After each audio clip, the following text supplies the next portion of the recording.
Hi everyone, Susanna Anderson here of the Are They All Yours blog at StephenAndersonFamily.com. Today I want to make a short video about my home birth preparation. Several of you have asked that I talk a little bit about home birth and how to prepare for that. I have given birth to 10 babies and I am currently pregnant with the 11th. The 10 children, the first one was a planned hospital birth, that was a natural delivery. The next 9 were planned home births, and 8 of them were born at home. The 10th one, so my 9th planned home birth. Peter, we did transfer to the hospital during labor because of his presentation and the fact that he wasn't coming down while I was fully dilated, which brings with it a danger of a prolapse cord. So we transferred to the hospital just to be on the safe side, but he was born just a couple of hours after we arrived at the hospital, also safely and naturally. With this 11th baby that I'm currently pregnant with, we are once again planning a home birth. Of course, if there are issues, we will transfer, but it is a planned home birth again. So I want to share with you about some of the preparations that we undertake ahead of time. One of the ways that a midwife will have expectant parents prepare for the birth is that they order a birth kit. And a birth kit is basically just a box with all the medical supplies necessary for a birth. Now, a midwife, of course, also carries these in her own supplies. So if you didn't get around to getting your birth kit, or baby comes early, or for whatever reason the supplies aren't there, the midwife carries all these. However, the reason why she has clients buy their own kit ahead of time for the birth is because, of course, that makes it to where she knows everything is on hand and she doesn't have to refill her own supplies between every birth that might be back to back. She's not in danger of running out, and she doesn't have to spend all her time just going through her supply and replenishing her own supply every time.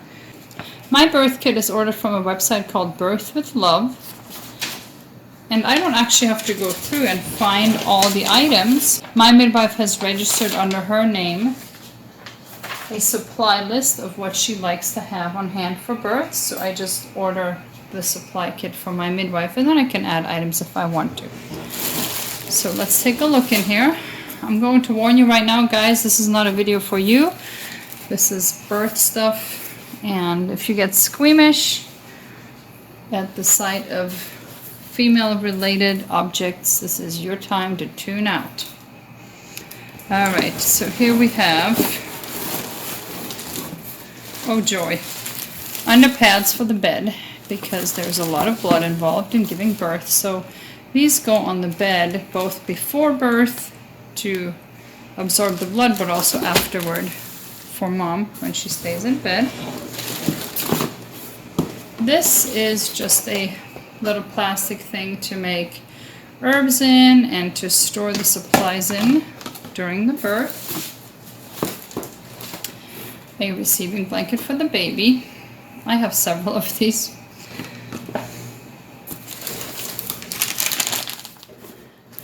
Gauze pads in various sizes.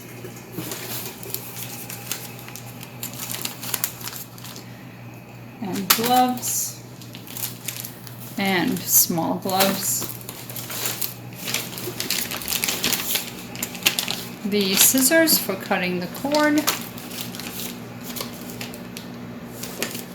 The forceps for, I think this is for clamping the cord.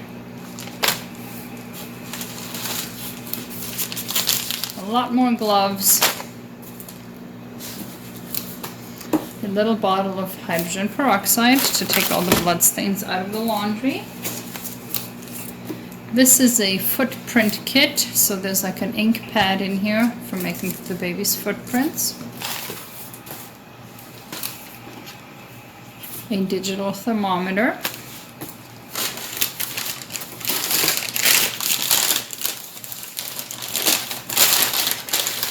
In this bag we have ultrasound gel, alcohol prep pad, an umbilical cord clamp,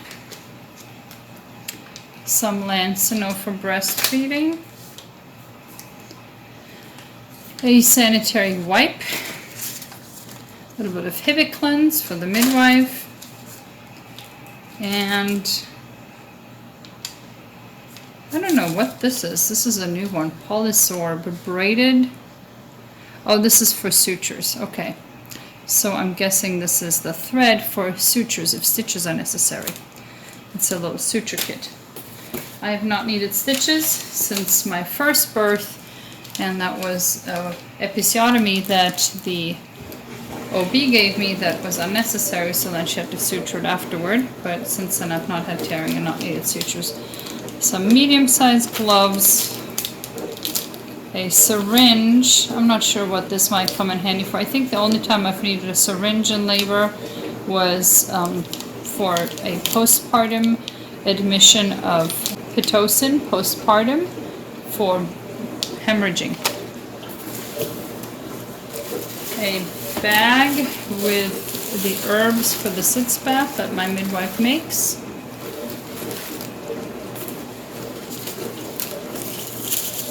Straws for drinking. Yep, it's a thing in the birth kit. This is an amnicator. This is to test whether the fluid that a pregnant mom is leaking is really amniotic fluid. More gloves. How to use the amnicator. A peri bottle. Moms will know what that's for. And a large plastic sheet for covering the bed. Now, in addition to this, my midwife also gave me, at the last visit, a bag of supplies from her. We'll look into that next. This is the bag from my midwife. Let's see what she put in here. Okay, here we have some newborn baby diapers, the natural kind. I typically do cloth diaper our newborns until they start eating solids around 4 to 6 months. Until then I exclusively cloth diaper, but these are nice for when I'm out of the house or overnight. Sometimes I use those. A lot of diaper lotion, natural diaper lotion for the baby. Pads for mom. Not near enough, but enough to get me started. More pads for mom, the massive kind. I'm going to have to order more of those. Another peri bottle, so one for each bathroom.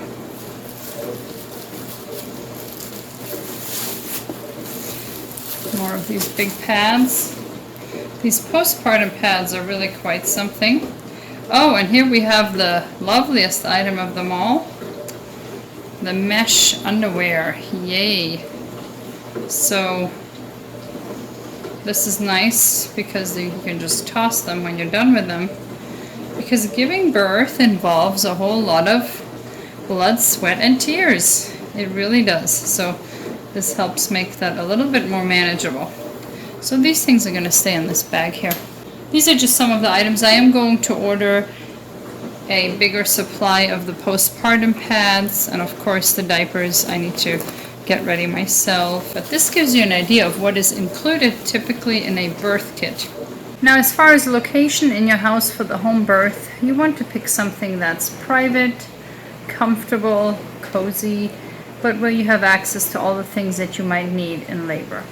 Now, in our house, it is our office/guest room. It is not the most cozy room in the house because it is an office. We have a pantry shelf in there as well, but that's where the guest bed is. The two biggest advantages to using that room is that, number one, it's on the opposite end of the house from where all the kids are sleeping, and I typically tend to be in labor during the night and then give birth sometime in the early morning hours or maybe even later in the day. But it's definitely nice to not have to worry about waking sleeping kids should I be in labor during the night. The other advantage to using that room is that it's immediately next door to our bigger bathroom. There's also a refrigerator in there for foods, and then that pantry shelf actually comes in handy for snacks and labor. So with the guest bed being in there, that also gives me the option of birthing on a bed or in the tub. Between those factors, even though, like I said, it's not the coziest space in the house because it is an office, it is ideal for birth in our case. What that looks like in your house, of course, will be a whole different story. So going from the living room and kitchen behind me into the office, this is our office, and this is the guest bed. There's laundry on it right now because the kids are folding laundry today. And then going from the office into the bathroom here, you can see that there's plenty of space. There are 2 washer and dryer setups in these closets, which is wonderful for all the laundry that needs to be done after birth, the bed sheets and the towels. Water birth involves a lot of towels. And I have this wonderful, great bathtub here that we were able to put in during the remodel that my husband did of this bathroom in the fall, right before we had the storm damage take our roof off and cause all sorts of troubles, and we were out of our home for 4 months. My husband had undertaken remodeling this bathroom, and his idea was to order a big tub so that for labor I wouldn't have to rent a tub. I could use this big tub instead. Typical bathtubs and bathrooms are not suitable for giving birth because they're too small and they're too shallow. So we went ahead, and when we remodeled this bathroom, replaced it with this big tub that's just great for giving birth, and then also added the second washer and dryer hookup. So this bathroom is perfect for giving birth and also the post-birth cleanup and all those things. So like I said, even though the office isn't the coziest room in the house for giving birth, combined with the fact that we have the bathroom here and that it is on the other side of the house from where the kids will be at, this does make for an ideal space for giving birth. Another consideration for home birth is where the postpartum recovery is going to take place. Because of course there's not a hospital setting here with a hospital bed where a mom can just get some R&R. So typically a midwife would want you to do bed rest, and the generally accepted recommendation is 5 days in the bed, 5 days on the bed, and 5 days near the bed. And I think that's good advice. Now, I've tried doing bed rest in my room, and that has not worked out in the past, simply because being down the hall with everybody out here, they just end up coming in my room or destroying the place out here, and then I'm back there all nervous. So for this time I've decided that I'm going to do bed rest out here. And the sofa that you're looking at actually is from IKEA, and this part right here comes out and folds into a bed, so it makes like a full size, or maybe it's even a queen size bed, and it's pretty comfortable. We got it that way so if we ever had like multiple guests or an emergency, or I also like to use this if kids are sick and I want to keep an eye on them throughout the night. I have them sleep out here, which makes it easier to check on them without disturbing the other kids. So I plan this time to do the bed rest out here in the living room, because that way people aren't coming and crowding me in my room, and I can keep an eye on things and make sure that everything doesn't just go to pot, which would stress me and defeat the purpose of bed rest.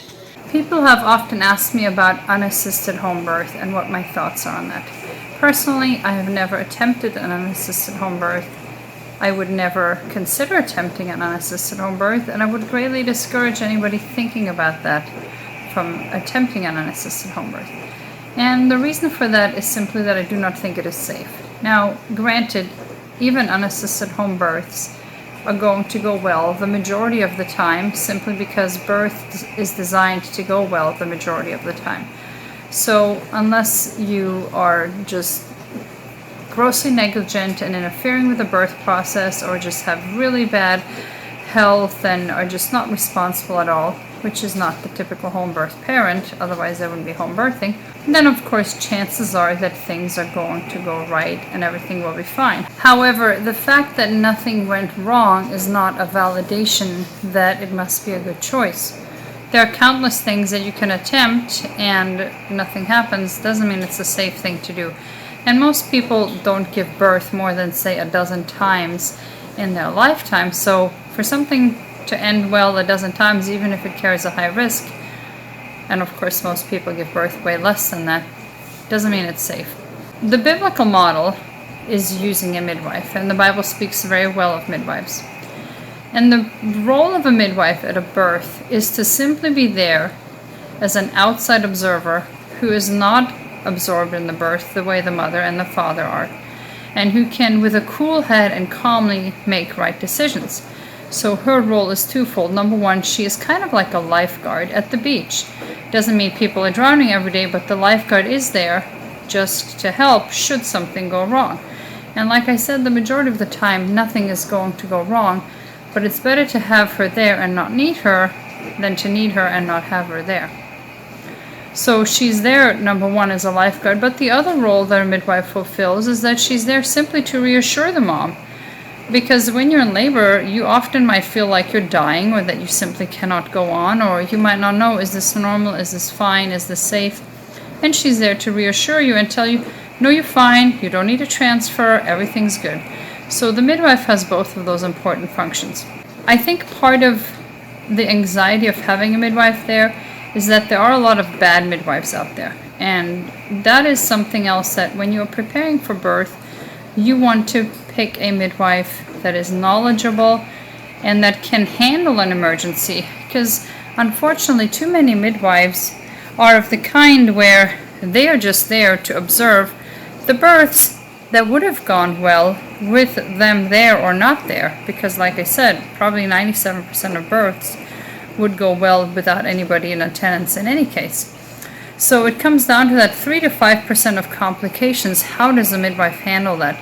Does she just transfer every tiny thing because all she can handle is just the straight up, just the easy labors and births where they weren't really needed? Or does she know how to handle a hemorrhage?